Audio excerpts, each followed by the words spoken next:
This poem is called Trucker's Coffee, the legend of Highway 17B.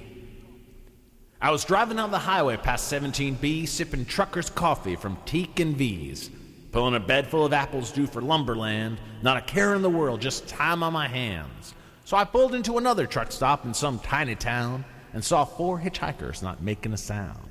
They were dressed like hippies from another time, but acting like mimes flashing silent peace signs. Although these kids bugged me, I knew I'd give them a ride, and at the checkout counter I pulled one aside. But he just tossed me a travel mug and started to laugh, a silent laugh, like mimes when they laugh.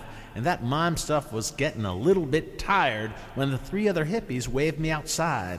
And I couldn't believe what I saw with my eyes. In the parking lot stood 20 glowing semis. It was a hippie truck convention, all crazy with lights, swirling all around like biology slides. All the kids were so silent, they made not a sound, even as the semis all bounced up and down.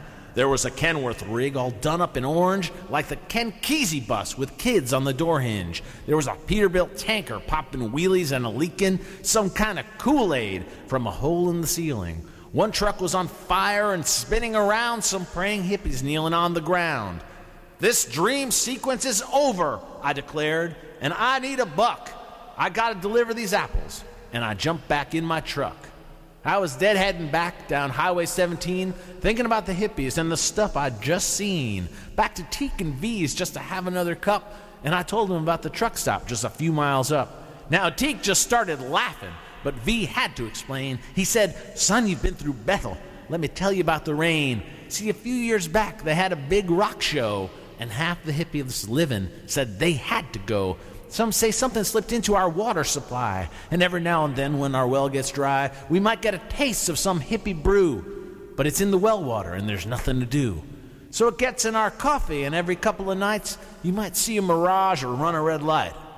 "So that was just a dream?" I said, disbelieving. "What about this travel mug I pulled out from my sleeve?" "Oh, that's your souvenir," he said with a grin. "But I wouldn't use it unless you're tucked in, because you don't know what'll happen or what you will see drinking trucker's coffee on Highway 17B.